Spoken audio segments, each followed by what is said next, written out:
படம் நல்லா ஓடும். அதை நம்பிதான் நாங்க வந்திருக்கோம். சூப்பரா இருக்கு இவரோட நடிப்பு பத்தி பிரத்யேகிச்சு ஒன்றும் சொல்றதுக்கு இல்லையே. நடிகர் அவரு சூப்பர் ஸ்டார் தான். சின்ன பிள்ளைகளுக்கும் எல்லாருக்குமே சூப்பர் ஸ்டார் தான். எத்தனை வயசானா அவருக்கு இதெல்லாம் நடிக்கிறது பெரிய விஷயம் தான். ഒരു ഉദയസൂര്യൻ ഉണ്ട്. അതേ സൂപ്പർ സ്റ്റാർ രജനികാന്ത്. படத்தை பத்தி நான் போய் பார்த்தாதான் எனக்கு தெரியும். என்னாலும் எப்படியா இருந்தாலும் சூப்பரா இருக்கு. 50வது வருஷம் 50வது வருஷம் இல்ல 100வது வருஷம் இருந்தாலும் ஒரு உதயசூரியன் தான் உண்டு. பூலோகத்துல ஒரு உதயசூரியன். அந்த உதயசூரியன் உதிச்சுட்டே தான் இருக்கு. எத்தனை வருஷம் இருந்தாலும் 50 இல்ல 100 இருந்தாலும் ஒரு உதயசூரியன். அதெல்லாம் சின்ன சின்ன சீனுக்கு வந்துட்டு போவாரு.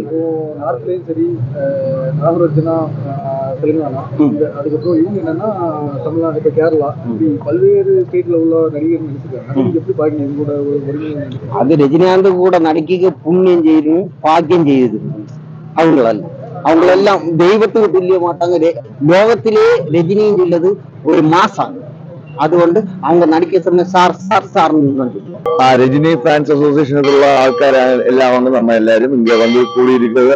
இந்த படத்தை மாபெரும் வெற்றி அடையறதுக்கு வேண்டி நம்ம வந்திருக்கோம்.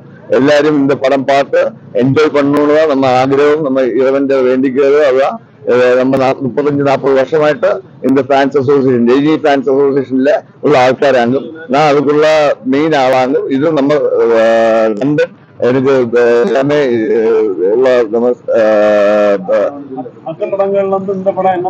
இந்த படம் ஒரு லோகேஷ் பிளஸ் ரஜினி, அதாவது ரஜினிக்கு ஃபுல் സ്വാതന്ത്ര്യം കൊടുത്ത് രജനി 50வது വർഷത്തില് എടുക്കുന്ന ഒരു മെയിൻ പടമാണിത്. ഇതിൽ രജനിക്കുള്ള മാസ് എലമെന്റ്സ് ഇരിക്കും. പിന്നെ രജനിക്കുള്ള potential, maximum potential dialogue presentation. ഇതിലൊരു ഡയലോഗ് എടുക്കുന്ന 3 മിനിറ്റുള്ള ഒരു ഡയലോഗ് ഒറ്റ സ്ട്രെച്ചിൽ രജനി പേഴ്സണൽ ആയിട്ടുള്ള ഒരു ഇത് ഇരിക്ക്. അന്ത ഇതെല്ലാം തിയേറ്ററിലെ വിസിലടിക്കുന്ന രീതിയിലായിരുന്നു അത് വരുന്നത്.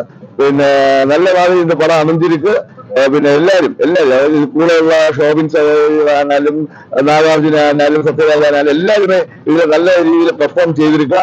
അമീർ ഖാനൊക്കെയുള്ള ക്യാമിയോ റോളും നല്ല രീതിയിൽ വന്നിരിക്കുന്നതാണ് അറിഞ്ഞത്. എല്ലാം കൊണ്ടും இந்த படம் நல்ல மாபெரும் வெற்றி அடையட்டு நம்ம வேண்டிக்கிறோம். 50 വർഷം இந்த இண்டஸ்ட்ரியில 75ஆம் வருஷம் தொடங்கி இப்போ 1975 തുടങ്ങി ഇപ്പൊ 2025 വന്നിരിക്ക്. 50 വർഷമായിട്ട് രജനികാന്ത് അவ்வளவு വെറൈറ്റി ആയിട്ടുള്ള പടങ്ങൾ കൊടുത്ത്, ഭാഷ, പടയപ്പ, മുത്തു, അനാഥ പോലുള്ള മാബെറും വെറ്റി പടങ്ങൾ കൊടുത്ത് നമ്മ ഇங்க മലയാളം, തമിഴ്, ലോകത്തിലുള്ള എല്ലാവരെയും തൃപ്തിപ്പെടുത്തിയിട്ടാണ് ഇരിക്കുക രജനികാന്ത്. അപ്പൊ അവർക്ക് വേണ്ടിയിട്ടും இந்த ദിവസം நல்ல ഒരു 50ஆம் வருஷம் நல்ல ஒரு இதாയിട്ട് போட்டு ஆசை. Trend friend ஆக்கிக்கோங்க. தந்தி டிவியின் சப்ஸ்கிரைபர்ஸ் அண்ட் ஃபாலோவர்ஸ் குடும்பத்துல நீங்களும் இணையுங்க.